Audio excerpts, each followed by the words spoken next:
ये यहाँ पर कोई भी मन्नत मानकर जाता है तो अवश्य पूर्ण होता है। तो यहाँ पर ईंट बांध कर जाते हैं। यहाँ से मतलब चाहे जितनी बारिश हो, चाहे जितना सूखा पड़े या गर्मी हो, इसमें इसी तरीके से पानी इतने ही लेवल पे ये हमेशा भरा रहता है। मछलियाँ आज आप सबको लेकर चलने वाला हूँ एक ऐसे मंदिर पर जो हिमालय की तलहटी में तथा प्रकृति की गोद में बना अद्भुत शिव मंदिर है। इस मंदिर का जुड़ाव पांडव काल से माना जाता है। सावन माह में लाखों भक्त यहाँ दर्शन करने आते हैं। यहाँ की हवाओं में एक अलग वाइब है जो शांति और आध्यात्म का अनुभव कराती है।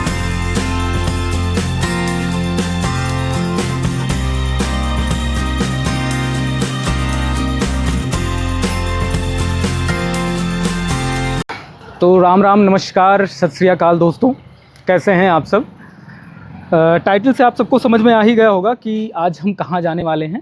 तो जी हाँ, आज चलने वाले हैं पांडवकालीन गुप्त काशी धाम। टाइटल में मैंने आप लोगों को ये नहीं बताया था, इस मंदिर का नाम गुप्त काशी भी है और बहुत ही शानदार मंदिर है। और उससे भी शानदार ये ब्लॉग होने वाला है ना, क्योंकि मैं वहाँ की बहुत सारी चीज़ें आप सबको दिखाने वाला हूँ। तो ये बाइक मेरी तैयार है और अभी जस्ट निकलने वाले हैं। तो आप लोग जो है बने रहिए ब्लॉग में और फिर चलते हैं, आप लोगों को एक बहुत ही शानदार और चमत्कारी मंदिर के दर्शन कराते हैं। तो चलिए दोस्तों, शुरू करते हैं एक मज़ेदार और शानदार सफ़र और आप सबको कराते हैं भगवान भोलेनाथ के दर्शन। तो आप लोग रास्तों का आनंद लीजिए, मैं आपसे थोड़ी देर में कनेक्ट करता हूँ।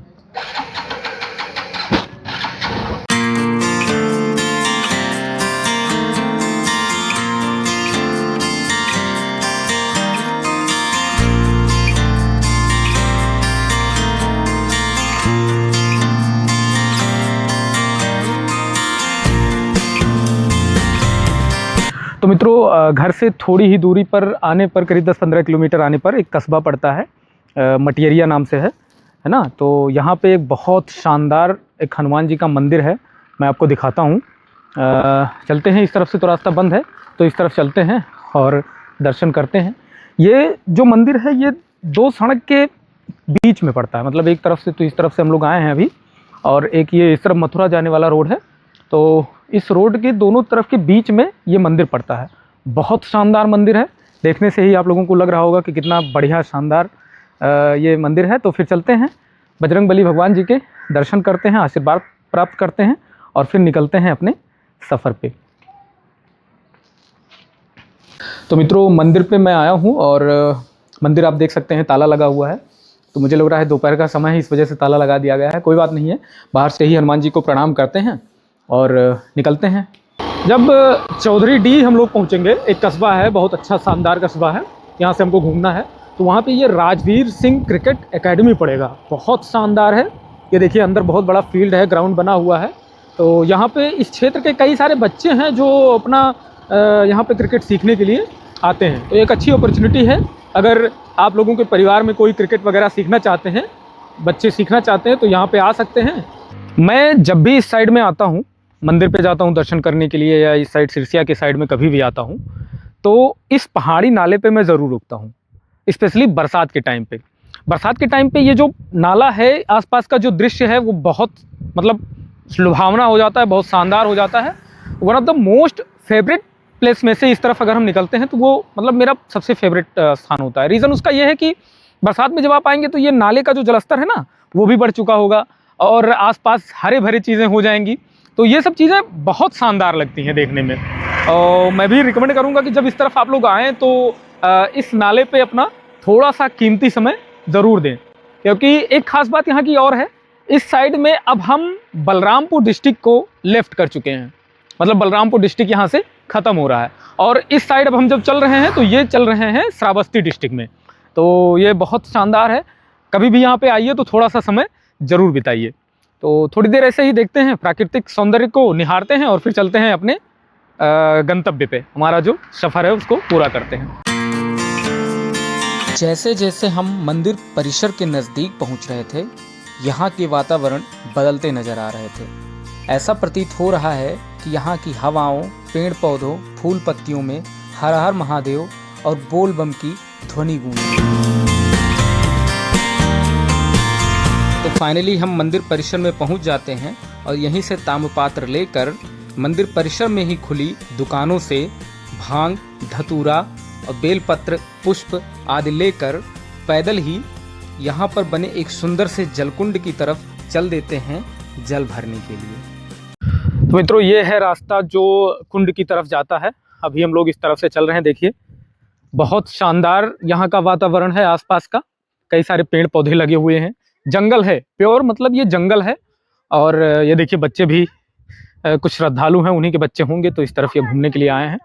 अभी मैं आप लोगों को लेकर चलता हूँ कुंड में और फिर इसके बाद आप लोगों को दिखाता हूँ वहाँ का जो नज़ारा है। मित्रों, ये पहला कुंड है जहाँ से लोग जल भरते हैं और भगवान शिव को जलाभिषेक करते हैं। ये देखिए, बरसात के टाइम पे तो ये बहुत ओवरफ्लो रहता है, मतलब ऊपर तक बहता है। इस टाइम पे इसमें जल जो है वो कम है। अगर हम जल की बात करें तो ये काफ़ी ठंडा होता है और ये भूमिगत जल है ना, भूमिगत जल है। तो ग्राउंड वाटर है, लेकिन बिना किसी उपकरण के ये निकलता रहता है, हमेशा निकलता रहता है। और जब बात करें कजरी तीज, सावन की, मलमास की या फिर कोई ऐसे पर्व जो भगवान शिव से संबंधित हैं, यहाँ से लाइन लगती है दोस्तों, 2-3 लाइन लगती है। और मंदिर प्रांगण यहाँ से करीब करीब 100 से 100 मीटर के आसपास होगा, 100-150 मीटर के आसपास, और वहाँ तक लाइन लगी रहती है श्रद्धालुओं की, जलाभिषेक करने वालों की। तो ये पहला कुंड है और अभी हम लोग चलते हैं अब दूसरे कुंड पे, जो पर्सनली मुझे बहुत पसंद है। मैं जब भी यहाँ पे आता हूँ, भगवान शिव को जलाभिषेक करने के लिए आता हूँ, तो मैं वहीं से जल भरता हूँ और आप लोगों को भी मैं दिखाने वाला हूँ। बहुत शानदार है, आप मंत्रमुग्ध हो जाएंगे सुन के। आइए, ये है रास्ता और इस तरफ से अभी हम लोग चलेंगे दूसरे कुंड पे। तो ये है वो दूसरा कुंड, आप सबको वहाँ पे दिख रहा होगा, बहुत शानदार है। मैं भी चलता हूँ वहाँ पे। उससे पहले मैं बता दूँ, ये आप सीढ़ी देख रहे हैं, ये मतलब पहले नहीं था, तो ऐसे ही ढलान टाइप का था। जब हम लोग आते थे यहाँ पे तो ढलान टाइप का था। अभी बहुत सारा डेवलपमेंट यहाँ पे हो चुका है। अभी मैं रास्ते में आ रहा था तो सड़क वगैरह भी देख रहा था, मतलब बहुत अच्छा बन रहा था। तो इतने ज़्यादा श्रद्धालु यहाँ पे आते हैं आसपास के लोकल के, यही गवर्नमेंट भी इस पर ध्यान दे रही है और बहुत अच्छा डेवलपमेंट यहाँ पे हो रहा है। आइए आप लोगों को दिखाते हैं ये जो कुंड है। पर्सनली मुझे ये जो कुंड है ये बहुत शानदार लगता है। यहाँ के आसपास की ये हरियाली आप लोग देख सकते हैं, मतलब चारों तरफ प्राकृतिक सौंदर्य है और उस सौंदर्य के बीच में ये प्यारा सा एक कुंड बना हुआ है। इस कुंड की खास बात ये है कि ग्राउंड वाटर इसमें निकलता है। स्रोत कहाँ है इसका मुझे तो नहीं पता, आप लोग अगर जानते हो तो आप लोग बताइए। और ये बहुत साफ सुथरा जल है, बिना किसी उपकरण के निकलता है और हमेशा निकलता रहता है। मतलब चाहे जितनी बारिश हो, चाहे जितना सूखा पड़े या गर्मी हो, इसमें इसी तरीके से पानी इतने ही लेवल पे ये हमेशा भरा रहता है। मछलियाँ आप लोगों को दिख रही होंगी, छोटी छोटी मछलियाँ हैं, कैसे इसमें मतलब तैर रही हैं। बहुत शानदार यहाँ की ये व्यवस्था है। जिनको स्नान करना होता है वो इसी कुंड से पानी बाहर निकलता है और यहाँ पे देख लीजिए इस तरीके से ऐसे बहते हुए इस तरफ चला जाता है। तो यहाँ पे काफ़ी श्रद्धालु जो आते हैं वो लोग यहाँ पे स्नान करते हैं, हाथ मुँह धुलते हैं, पैर धुलते हैं, ये सारी चीज़ें यहाँ पे गतिविधियाँ होती हैं। लेकिन इस कुंड से केवल जल लिया जाता है और उस जल को भगवान भोलेनाथ को जलाभिषेक किया जाता है।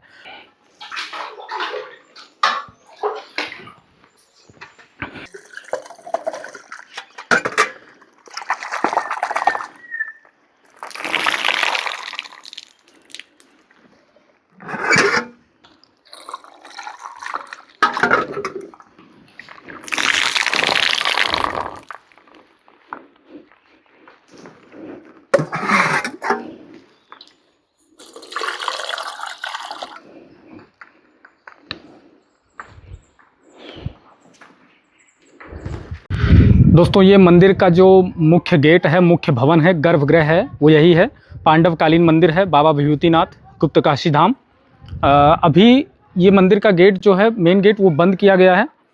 तो 2 बजे तक खुलेगा, तो 2 बजे फिर हम लोग जलाभिषेक करेंगे। ये देखिए मुख्य द्वार है और ये सामने गेट है और यहाँ पे विराजमान है भगवान नंदी जी। ये देखिए।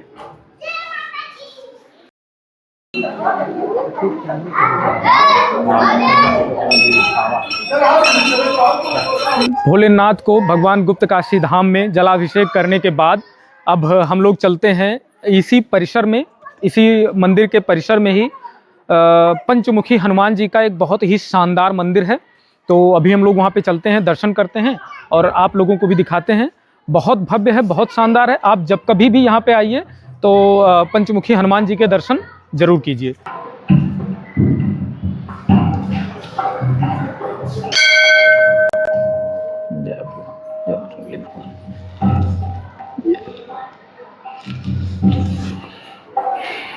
पंचमुखी हनुमान जी के दर्शन करने के बाद इस मंदिर परिसर की जो सबसे महत्वपूर्ण मंदिर है और बहुत ही शानदार मंदिर है, माँ अन्नपूर्णा जी का स्थान है। यहाँ पे सामने आप लोग दिख रहा होगा आप लोगों को। तो अभी हम लोग वहाँ पे चलते हैं और माँ अन्नपूर्णा के दर्शन करते हैं।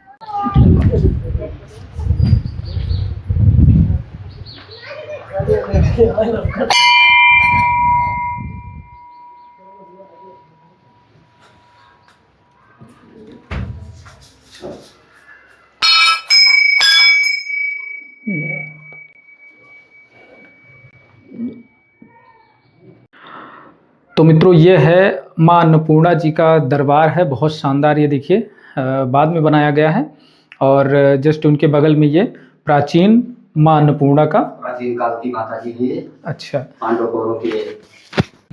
आप माँ अन्नपूर्णा माता मंदिर के पुजारी जी हैं, महंत जी हैं और यहाँ पे सेवा, माता जी की सेवा वगैरह करते रहते हैं। तो आप हमसे मिल गए तो आपसे जानते हैं माँ अन्नपूर्णा माता के विषय में, यहाँ के जो मान्यताएं हैं, यहाँ की जो संस्कृति है उसके विषय में। महाराज जी प्रणाम। प्रणाम। हमारे दर्शकों को जरा कुछ यहाँ के विषय में बताइए। माता अन्नपूर्णा जी, अन्नपूर्णा माता का ये मंदिर है और ये यहाँ पर कोई भी मन्नत मानकर जाता है तो अवश्य पूर्ण होता है।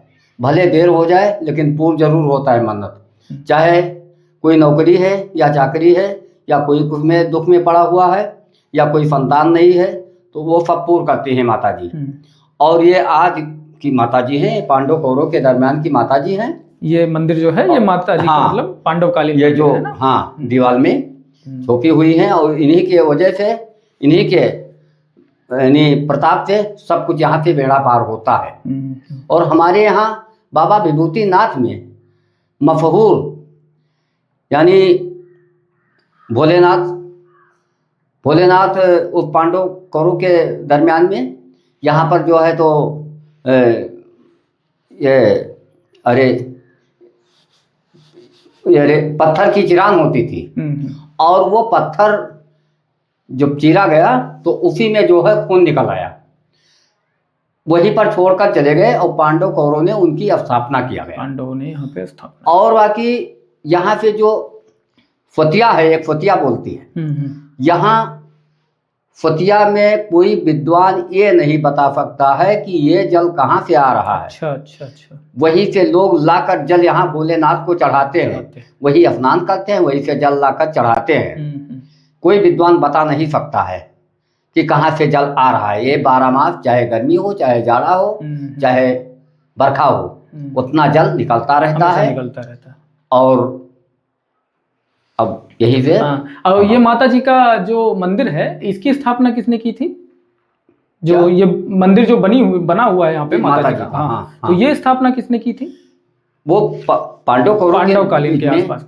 और यहाँ से मन्नत मात कर जाते हैं लेकिन पूर्ण होता है। बहुत अच्छा बहुत अच्छा लगा महाराज जी, आपने मतलब ये जानकारी हमारे दर्शकों को दी। और बाकी चलते हैं, दिखाते हैं आप लोगों को प्रांगण यहाँ का। और चल के हम दिखाते हैं कि कहाँ से क्या ईंट बांधी जाती है। बिल्कुल। अब जहाँ पर ईंट बांधी जाती है, अच्छा, वहाँ ये मान्यता है। ये देखा जाए, ये यहाँ ईंट आते हैं, चाहे लेडीज हो चाहे जेंट्स हो, यहाँ पर ईंट बांध कर जाते हैं। यहाँ से यानी प्राप्ति। ये चीज़ मैं आप लोगों को बताने वाला था। यहाँ पे जो ये ईंट आप लोग बंधे हुए दिख रहे हैं, ये कलावा से लोगों ने अपना ईंट बांध रखा है। इस ईंट को लोग बांधते हैं, कलावा से बांधते हैं और फिर मन्नत मांगते हैं। जो भी उनकी मन्नत होती है वो मांगते हैं और माता रानी उनकी मन्नत को पूरी करते हैं। मन्नत पूरी होती है, फिर इसके बाद ईंट भर जितना मतलब ईंट का वजन है उतने ही वजन का प्रसाद लेकर और चढ़ाकर चुंदरी साड़ी और धोती हाँ, जो कुछ होता है हाँ वो ये फिर सोलह यहाँ पे लोग श्रृंगार, वितरित सोलह करते हैं, श्रृंगार, है ना। वो बाकी अन्य भी पूजा पाठ अगर आप लोग यहाँ पे कराना चाहते हैं तो वो भी करा हाँ, सकते वो हैं, भी हो करा सकता सकते है। हैं, हाँ। तो ऐसी कुछ मान्यता है इस हाँ। मंदिर की। और मन्नत पूर्ण होने मैं मतलब इसका स्वयं साक्षी हूँ इस चीज का। हाँ हमारे यहाँ भी मन्नत मांगी गई थी और वो मन्नत हम लोगों की पूरी हुई है। हाँ, तो मैं स्वयं साक्षी हूँ इस हाँ, चीज हाँ, का। हाँ, और तो साक्षी इसी है, वजह हाँ, से हाँ। मैं मतलब ये चीजें मैं बहुत कॉन्फिडेंस के साथ में मैं हाँ, कह सकता हाँ, हूँ। हाँ। आप सच्चे मन से आइए, आपके मन में कोई जी, मतलब ऐसी कोई भेदभाव या फिर जी, कोई जी, ऐसा हाँ, गलत हाँ, विचार ना हो। सच्चे मन से आप आइए, माता जी से आग्रह कीजिए, ये ईंट बांधिए हाँ। और आपकी मन्नत अवश्य पूरी होगी। तो कुछ ऐसी मान्यता है यहाँ पे। बाकी ठीक है महाराज जी, चलते हैं। बहुत बहुत आभार आपका, बहुत अच्छा लगा आप लोगों आपसे बात करके। तो फाइनली दोस्तों यहाँ पे सभी मंदिर जो प्रमुख मंदिर हैं वहाँ पे दर्शन मैंने कर लिया है। और इस प्रांगण की बात करें तो यहाँ पे बहुत सारी छोटी छोटी दुकानें हैं जहाँ पे आप अपने आवश्यकता अनुसार चीज़ें जो हैं उसको ले सकते हैं, पूजा सामग्री ले सकते हैं, कपूर अगरबत्ती वगैरह ये सारी चीज़ें, श्रृंगार के भी बहुत सामान है यहाँ पे ले सकते हैं। छोटे छोटे कैंटीन हैं जहाँ पे आप सूक्ष्म जलपान भी कर सकते हैं। तो यह है प्रांगण, बहुत शानदार मंदिर है। यहाँ पे जब भी आइए, कभी भी आइए, समय निकाल कर ज़रूर आइए, थोड़ा सा यहाँ पे घूमिए, प्राकृतिक वातावरण है उसका जो है आनंद लीजिए। और हम लोग इस वीडियो को यहीं पे समाप्त करते हैं। अगर आप लोग यहाँ तक आए हैं तो चैनल को सब्सक्राइब कर लीजिए, बेल आइकन प्रेस कर दीजिए, और फेसबुक और इंस्टाग्राम से देख रहे हैं तो फिर फॉलो ज़रूर कर लीजिए। मिलते हैं आप लोगों से नेक्स्ट ब्लॉग में, तब तक के लिए राम राम, नमस्कार, आपका दिन शुभ हो।